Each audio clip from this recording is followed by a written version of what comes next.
afternoon, everybody. Welcome back to Dr. Johnson's house. We're very pleased to have you all here on a Tuesday afternoon. So we're very pleased to welcome Sheelagh James this afternoon, who's going to tell us all about prostitution in Georgian Britain.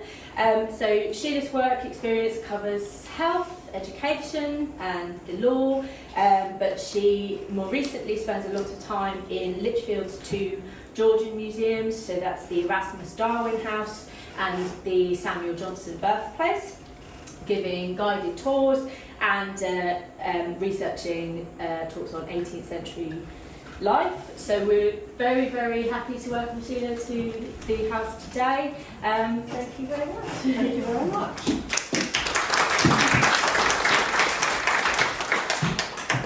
Well, greetings from Lichfield, the city in which our friend, Mr. Johnson, was born.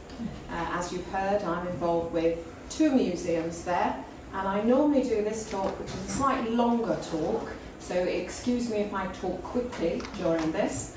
I normally give it as a fundraiser for those museums, which is why I can now say at my advanced age that I raise money from prostitution in the 18th century. And it's a really good icebreaker at weddings when people are bored and they say, "And what do you do?" And I say, "I make money from prostitution." And then pause. And it's amazing the reaction that you get. Now, I'm not going to talk all about prostitution because we'd be here for months or years, but little snippets. So, you will have read the blurb, unless you just come for the sandwiches each time, which were pretty good. You will have read that I believe that one of the reasons why prostitution came to the forefront in the 18th century was because print became more important, and we had those wonderful satirical cartoonists who used to like to cock a snoot at politicians, royalty and aristocracy. Some things don't change. And of course we also had a big population shift into the new developing towns and cities. Prostitution has always existed and it will always exist. Prostitution can be a matter that is a way of dealing with lack of finance, be it to support yourself just with the absolute basics such as food, clothing, housing. It can be because of addiction. It can also be a lifestyle choice. And I, through my professional life, which has never been a prostitute, I would just like you to know, have met prostitutes of many different types. London, this great city, has always been a draw for girls trying to improve their situation in life. If you think about how awful life must have been for girls working in the countryside in the 18th century, you'd be getting up before dawn, you'd be going, milk, the cows are milked at 2 o'clock to get the milk here to London for you. So what an awful life, going to bed after dark, and servants were exactly the same. But there was a bit of a shortage periodically of servants in London, and so many girls came thinking that they could improve their situation. They had heard that you could actually negotiate some time off, you could negotiate perhaps your wages, and you could even have clothing and a tea allowance. So it was amazing as the century developed how people were interested in coming to London. Now, some of them thought they were coming to a city where the streets were paved with gold, but as residents I suspect you know that they're not. 3 miles from Lichfield, there is a Cinderella story. 3 miles from the birthplace, there is a house called Swinfen Hall. And one Patience Williams, who was a Welsh girl, came up with her sister, and they came to Miss Eyre's respectable boarding house. She worked as a chambermaid, met a young man, eloped, came back, he died, she looked after his father, and she ended up inheriting Swinfen Hall and over 12,000 acres of primary farming land. So there were Cinderella stories, and this is a property that Samuel Johnson would have known well. About 50% of the prostitutes who came, 50% of prostitutes in London were girls who had come up from the country by the mid-1750s. So there was an awful lot of movement. In 1732, William Hogarth produced 6 plates, and he called these plates the Harlot's Progress. Bit of a giveaway in the title about what happened, and it was the story of one such girl who came up from the country by the name of Moll Hackabout. Now, these 6 plates, I do not have time to go into detail with you about them.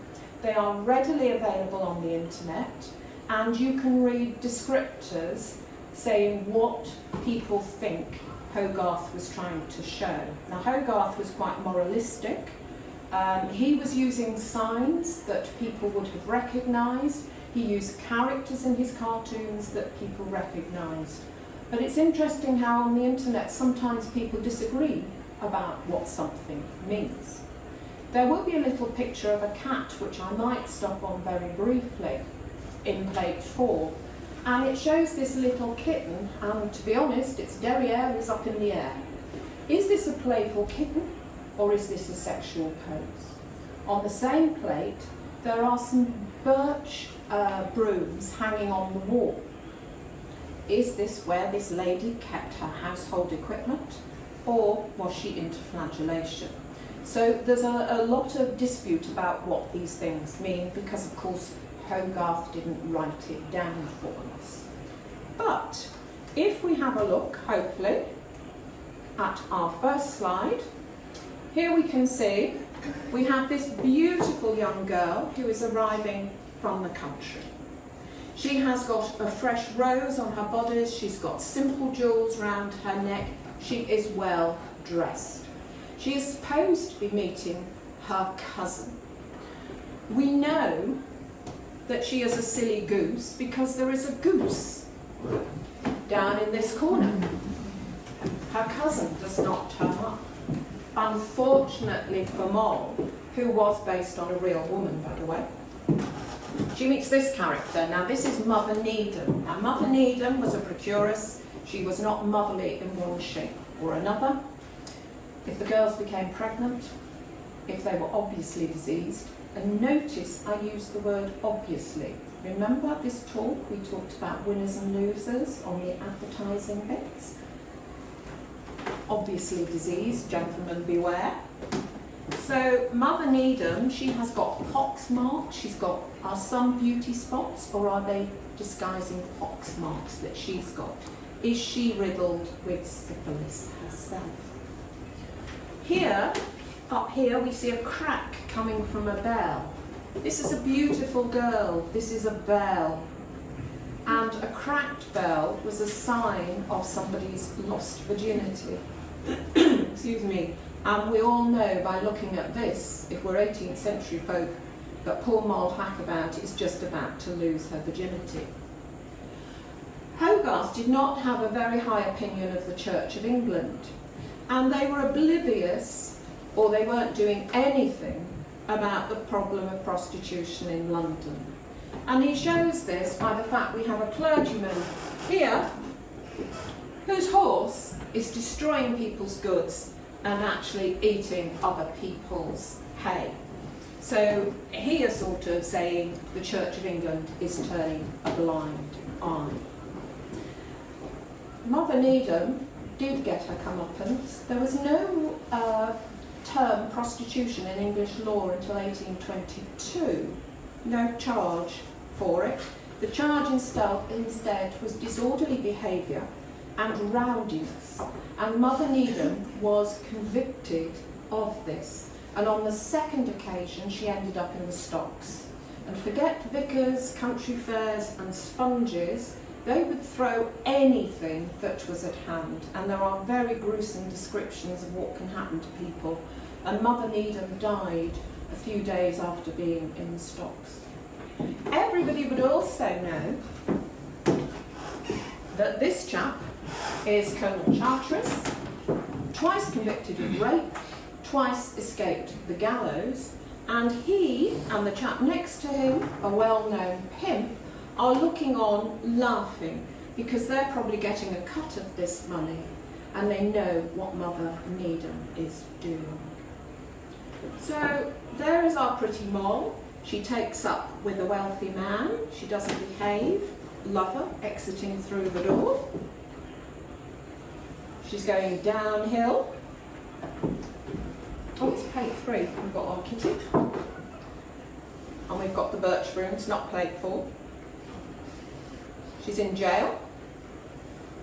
She's very sick, being treated for a sexually transmitted disease, and she's in her coffin. When we look at this picture, it really shows how sad the state of affairs are.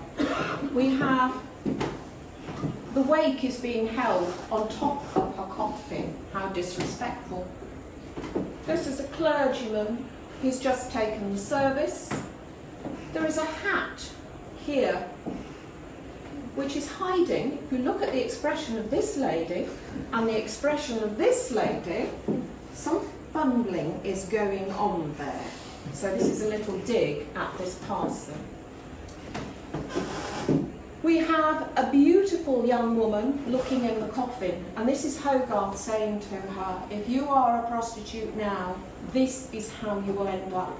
And you won't be able to read it from where you are, but Moll died at 23 years. We have 2 women here looking at hands, and syphilis, an unusual presentation, primary presentation of syphilis, is ulceration on the finger. And we have a young lady looking in the mirror who's probably looking to see if she's got lesions as well, the rash of syphilis. Here, very sadly, we have Moll's son, and we don't know what's happening to him, but a lot of children who were born to prostitutes ended up in brothels themselves very quickly. And if we look at the back, we see that beautiful hat that beautiful Moll was wearing just a few years earlier, and it just emphasises the fall that she went through. Now, we talked about prostitutes, but what are prostitutes? Well, I think all the Georgians must have been lawyers. A congratulatory epistle from a reformed rake tells us that there were 10 types of prostitutes in 1758. Now, I don't have time to go through them all, but has everybody here seen the film, seen the show, or read the book, Les Miserables? You know how Fantine started off as a respectable, albeit that she had a child, respectable employed girl, and she slipped down so that she had to remove teeth to pay for food. She cut off her hair, and she ended up working in the docks. And this is the 10 sort of categories that it goes through. 2 categories I'm going to refer to are the courtesans, the kept mistresses, who had the most beautiful gowns and were kept in luxurious circumstances. I heard somebody a few minutes ago talking about careers at school, and they never suggested that you went into this career or that career. Strange enough, a few years ago, I actually saw in a newspaper one of my peers from school, who was a very athletic looking girl, in a basque, apartment overlooking the Thames, opportunity to go to France in the evening for meals, jewels. I was really miffed. I had better A-levels than she did. So my mother telling me work hard and look where you'll get to perhaps wasn't quite right, but who knows. So this is, you get modern day courtesans, but courtesans in those days, it was becoming a little romanticised. So the gentlemen who were keeping courtesans, who obviously had to be rich, were known as gallants. Sounds better than adulterers, doesn't it? They weren't having affairs, they were having intrigues. Now, amazingly, these ladies were paid annuities or pensions. they were not paid retainers. So one of these courtesans could be receiving annuities from more than one man, which I find an absolutely bizarre state of affairs, but such it was. Another group, right down at the other end virtually, is the streetwalkers, and the slide at the beginning showed the streetwalkers surrounding a man.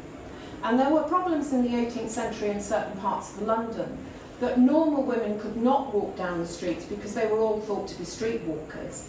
And normal men could not walk down the street because they were all supposed to be looking for streetwalkers. So there were a lot of problems with the streetwalkers. Remember that I said there are winners and losers. And I'm just going to read a short extract from a satirical poem by Jonathan Swift. And it's called A Beautiful Young Nymph Going to Bed. And it tells the story of Corinna, Pride of Drury Lane, who was an older streetwalker. Returning at the midnight hour, 4 stories climbing to her bower, then seated on a 3-legged chair, takes off her artificial hair. Now picking out a crystal eye, she wipes it clean and lays it by. Her eyebrows from a mouse's hide, stuck on with art at either side, pulls off with care, and first displays them, then in a playbook smoothly lays them. Now dexterously her plumpers draws that serve to fill her hollow jaws, and twists a wire, and from her gums a set of teeth completely comes, pulls out the rags contrived to prop her flabby dugs, and down they drop, proceeding on the lovely goddess, and laces next her steel-ribbed bodice, which by the operator's skill press down the lumps, the hollows fill. Up goes her hand, and off she slips the bolsters that supply her hips. So buyers beware. You're not always getting what you think you're getting. I suspect a lot of you in this room actually know the name of one Georgian courtesan because you were told about her by your mothers before you were 5. Any guesses? No, Queen. No? Previous century? Sorry? Molly Malone? No, she was later. Kitty Fisher? Spot on. Lucy Lockett lost her pocket, Kitty Fisher found it. Not a penny was there in it, but a ribbon round it. Now, Kitty Fisher was born in 1738, and if we look at this picture, I think she had a lot going for her. I think she was quite an attractive young woman. Now, this is a picture by Sir Joshua Reynolds, and he painted her at least 9 times, which was something that famous artists did of lots of prostitutes. And when you see some of those beautiful Georgian ladies in the National Portrait Gallery, they're prostitutes. This is not by Reynolds, this is by Nathaniel Hone, and this is a fascinating picture full of allegory.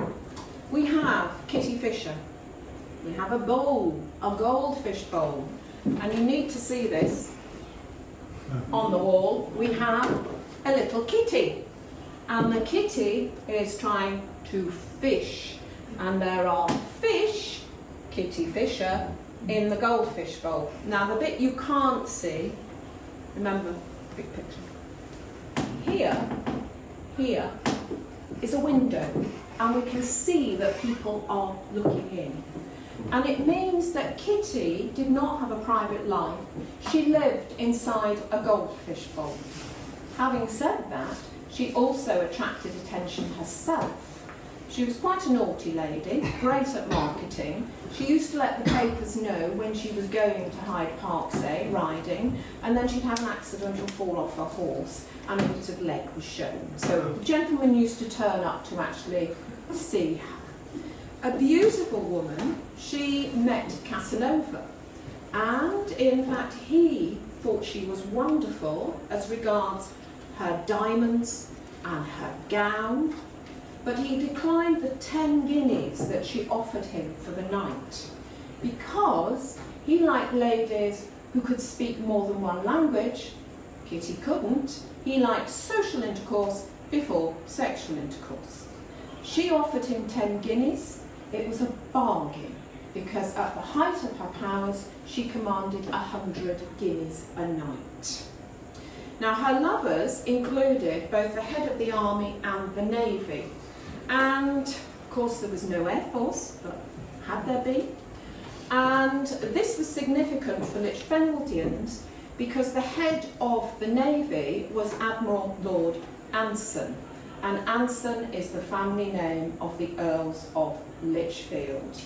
And Shugborough Hall, if anybody's a member of the National Trust, you can go there and see portraits, etc., of said Admiral Lord Anson. She was also said to have thrown the Duke of York from her bed when he proffered merely £50. So, girls, beds and money have always been problematic for Dukes of York. At the age of 28, she eloped to Scotland with the son of an MP and returned to the family home. Sadly, 4 months later, she was dead and was buried in the said family home, which now houses Benenden School. And I do wonder if the late Queen knew this when she chose it for the Princess Royal. She was buried in her best gown and her jewellery. One wonders if it's still there with her. She died at 28, so she had a fabulous time when she was alive, but she didn't live very long. And that was the age of life expectancy of most prostitutes. Moving quickly on to Harrison Wilson, who was a lady at the other end of the century. She was one of 4 sisters, and she got a bit cranky because she wasn't doing as well as her one sister, Sophia. Sophia, she said very cattily, threw herself into the arms of age and ugliness for a yearly stipend and annuity. And at length, by good luck, without one atom of virtue, became a wife at 17 to Lord Berwick. Anybody else who wants to see where she lived, you can go to Actingham Park, and that's the little pile that she ended up in. So I can understand that Harriet was a bit annoyed because Harriet had been taken on by Lord Craven at the age of 15. She was said to be a late starter. The age at which you could legally have sex in the Georgian times was 12. But she obviously did okay, and she married a Monsieur Rochefort at 35 and went to France. And then she probably, because her sister was doing so well, decided that she wanted a bit more money.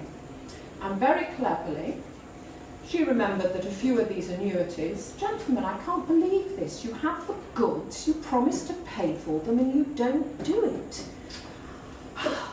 Anyway, some of these gentlemen have not paid up. So what's a girl to do? Write your memoirs, and that's exactly what she did. And she was the first prostitute to do it herself. It had been done before with ghostwriters, but she did her own. And she was very clever. She did it in instalments, and she said at the end of each instalment who was coming next. But before she published that instalment, she offered gentlemen the opportunity to remember their debts, settle their debts, and not be in her memoirs. Well, the memoirs were an international bestseller. I don't know if we've got any publishers, but they were run to 31 editions in the first year. They became an international bestseller in many different languages. She became wealthy from the book, and also because a lot of the annuities were paid up. Now, one chap was not going to pay up, and I'm sure you'll know who he is when I say he said, publish and be damned. And that was the Duke of Wellington.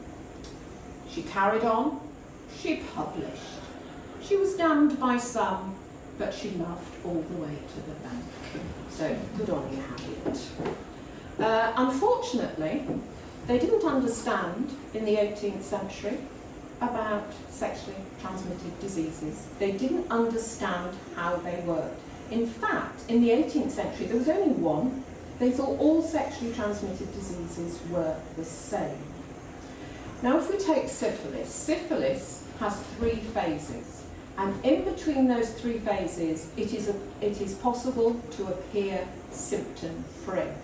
And this led the Georgians to believe that their treatment with mercury was successful. Mercury probably did as much damage as syphilis itself. Mercury causes neurological damage, it can cause blindness, it can cause skin ulcers, it can cause tooth loss, and it can cause your nose to just fall in because the cartilage is affected. So although a hospital was set up for sexually transmitted diseases, it obviously was doing no good at all. So where did sexually transmitted diseases come from? Well, the Georgians knew the answer. And that is that all sexually transmitted diseases sprang spontaneously from women.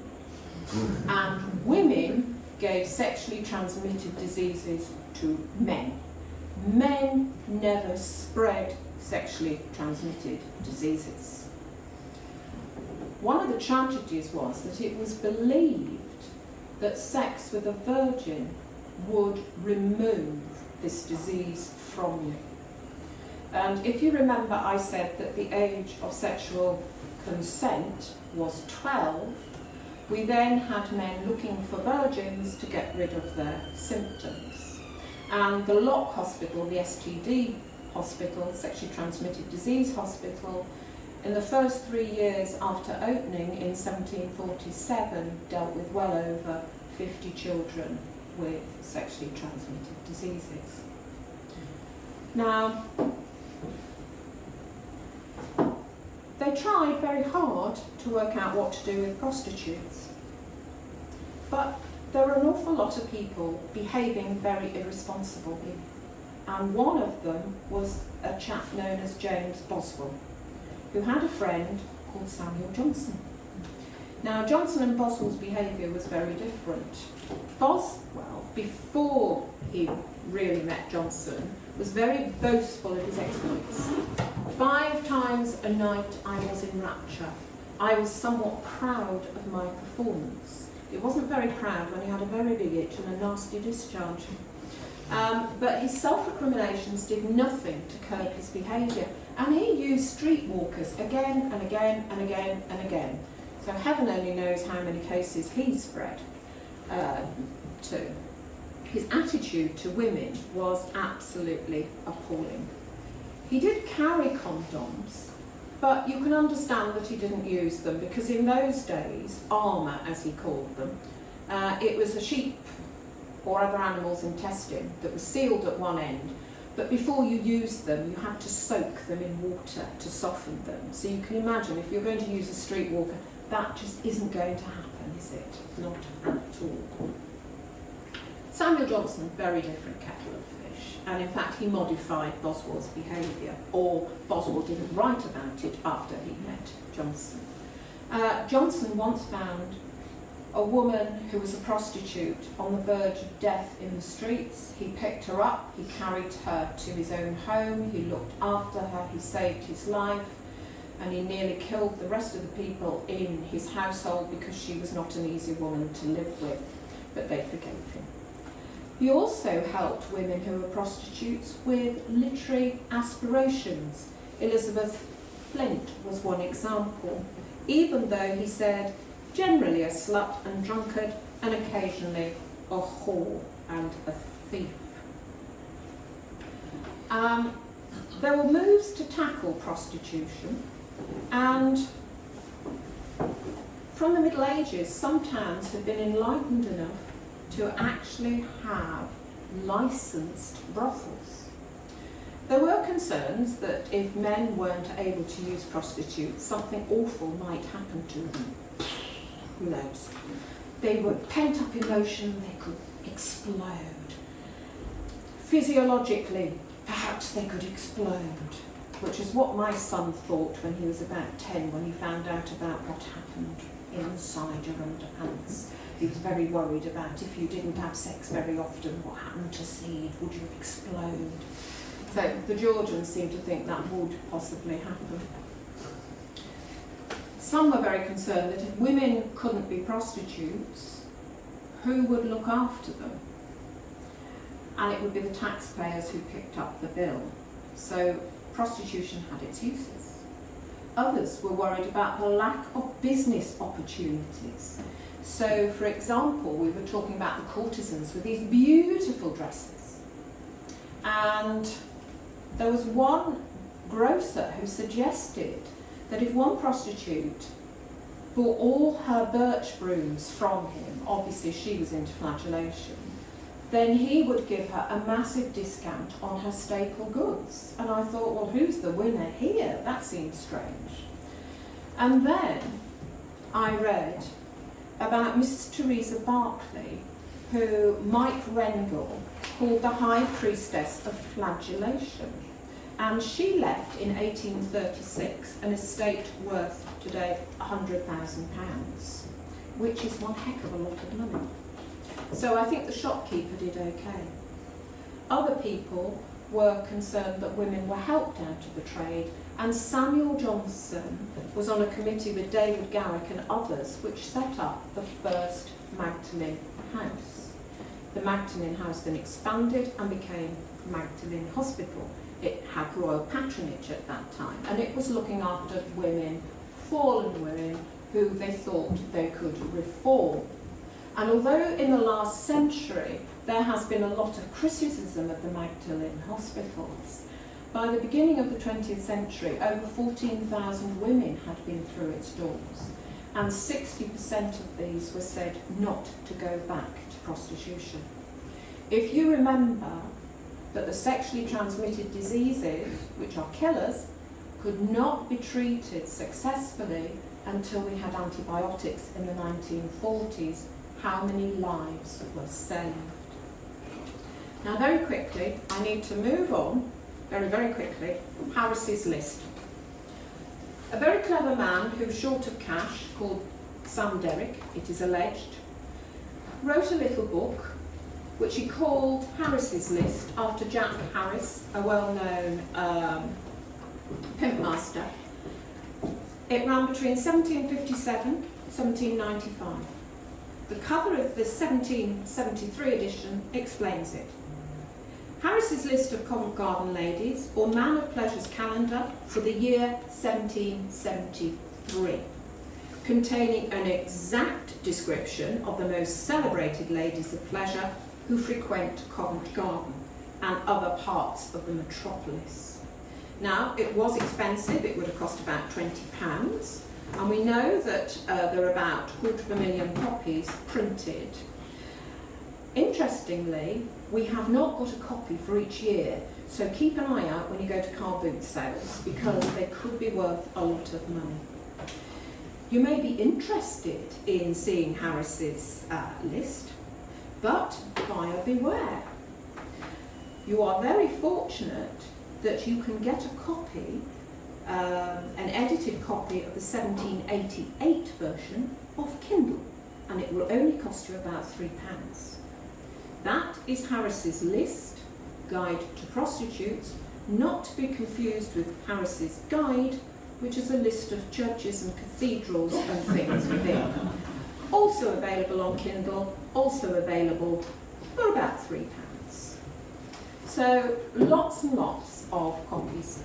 It had lots of simile, metaphor, double entendre. Think, those of us who are a bit older, think about the two Ronnies on steroids. It was a bit like that. Sometimes it was very risque. Sometimes there were lots of classical allusions. It talked about things like hills, mountains, valleys. So you get the drift. And they talk a lot about charms. For example, there was a lady from Birmingham, and it said that a captain was with her for a few months before their passion reached the highest pitch, and the captain, with little persuasion during this voyage, threw her virtue overboard. So you can see how it goes. Data protection, 18th century, very clever, they missed out the vowels. My name is James. It wasn't that discreet, was it? And did they ever mention the men? Of course they did, if they were royalty. So the future George IV, his name was mentioned in some editions, which is probably why George III was trying to get shot of them. And the Duke of York came up again, and other dukes as well. It mentioned prices, and mentioned beauty, physical characteristics. There's more than one mention of legs and feet being graceful, and white silk stockings. And I was a bit perplexed by this until I read this one. Madame de Floss. She has one qualification which many English girls want, which is a certain cleanliness of the nether regions. They are contented to wash their faces, necks and hands, but Mademoiselle and her countrymen think this is not enough. I think she was right. They're not all complimentary. There is a poor lady who obviously needed a bit of a retread, and it was quite graphic, but some winners existed. Miss Grant was visited by a merchant who insisted that she had hot water and a tub ready for him every week. What was she expected to do? Watch. What did she watch? She watched him doing her washing. He left and gave her 2 guineas. Miss Hudson had an even easier life because she had a gentleman from an educational establishment who insisted that her gorgeous locks were wantonly laid upon her shoulders, and when he arrived, he combed them with a tortoiseshell comb, paid her 5 guineas and left. Now, a better prostitute would have had her eye on the time better than I have. So I'm just going to ask you very quickly, what happened to Teresa Barclay's money before I invite questions? The lady I forgot to show you was Harriet, who I don't think is quite as luscious as our Kitty Fisher. But what happened to this money? And it's not Barclay like Barclay's Bank, by the way. Anybody got any ideas? She left it to her brother, and her brother was a missionary, and her brother had no idea how she earned her money. Not only did she leave the money, she left the birch brooms, and she also left special frames that she had constructed and were used by other people in the trade. Now, her brother went hot foot back to Australia to take up a new missionary position. There are only 2 groups who've ever got that joke. One was ladies in their 90s, which I thought was really good. The executive would have nothing to do with it. So after that, of course, it went to the government. And I asked our former MP, Michael Fabricant, if he could do a bit of research. And he told me that there are no birch rooms and there are no frames that I described in the Houses of Parliament. And the money, he tells me, would have gone into the general fund. So, ladies and gentlemen, we have all benefited from 18th century prostitution. Any questions? You mentioned that Johnson had, Boswell had contracted syphilis.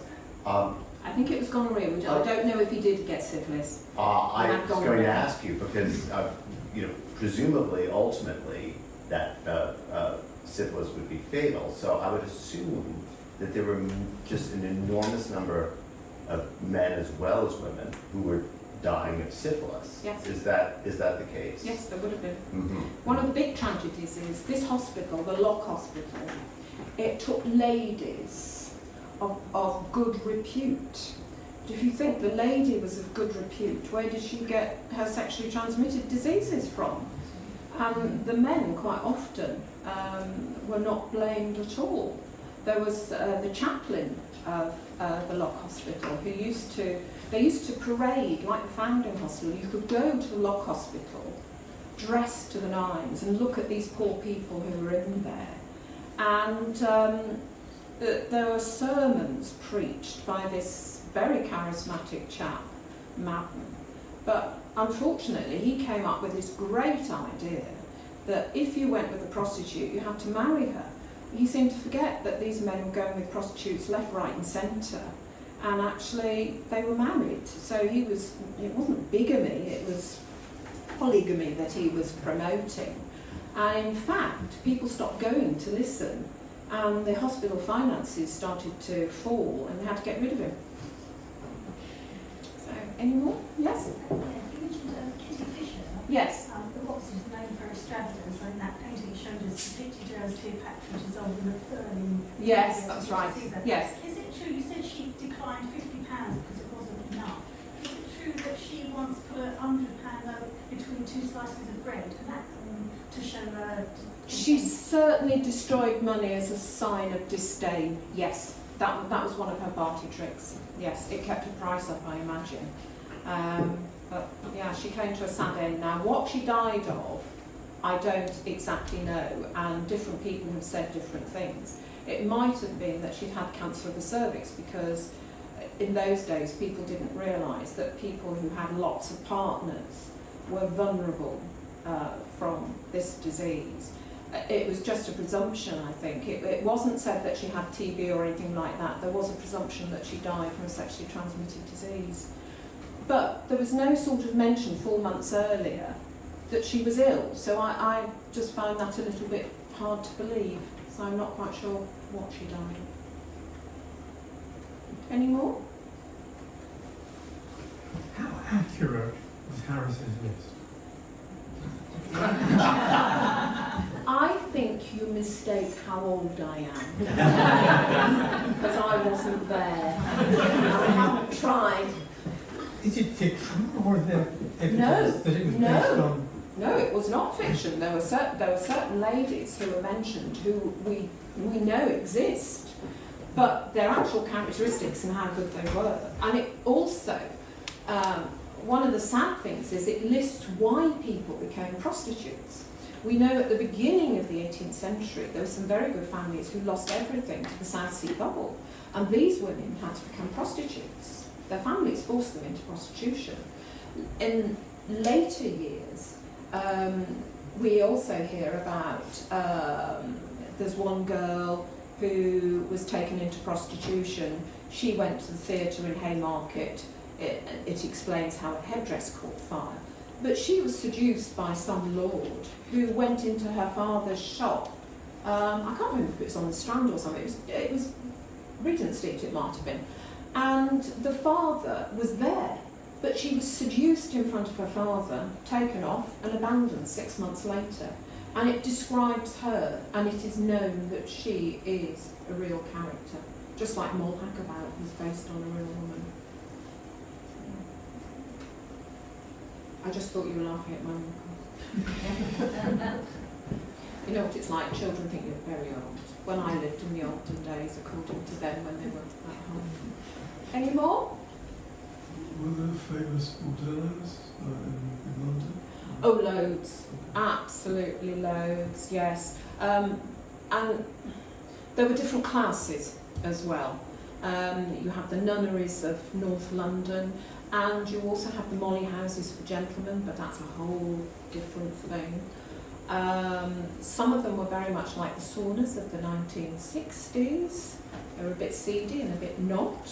They have different types of customers as well. Interesting, one of the popular groups of customers for the North London ladies were the Jewish community, because those gentlemen were recorded as never being violent. they respected the women, and they always paid promptly.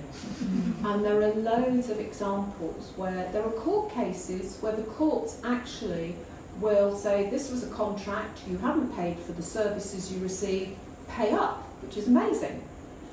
There's a lot of criminality, of course, as well. So there's lovely stories from the courts about how men were running down the street with breeches around their ankles trying to reclaim their property and the like. And the opening slide shows a chap who there's people looking out of the window. He's going to have stuff nicked from him. So it's a very complicated time. Very, very interesting. Anyone?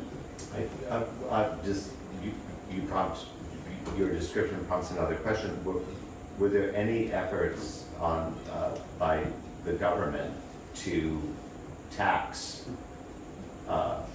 prostitution? Not that I'm aware of. No, certainly not in this time, because it didn't exist. Taxation. Taxation did. Taxation did. It's always been with us. But because we didn't have prostitution in law, then it wasn't recognised. So it would have been bawdy houses, keeping bawdy houses. So no. Very briefly before I go, I'd just like to say I'd like to give thanks to Mike Rendell. I came across this book by accident looking for a book for my book club, and that is the book that set me off with my interest. And actually, because this is a shortened talk, I've just taken a lot from him. So thank you very much, Mike Rendell. Also, oops, that's one I didn't have time to talk about. There is a little copy. Hallie Rubenhold, there was a programme on prostitutes, can't remember the name now, but she has written a little book, so you can have a quick look if you've got time, just at some of the extracts from that. And this is Harriet Wilson's memoirs. Would I recommend it? She whinges a lot. I really think she was screwed up by the fact that her sister had done a lot better, and her sister disassociated from the rest of the family once she was Lady Berwick. But it is there, and quite often you can pick these up for a couple of pounds in bookshops or on the internet. So ladies and gentlemen, if there's not any more, I think I've kept you for a long time. So thank you very much for listening.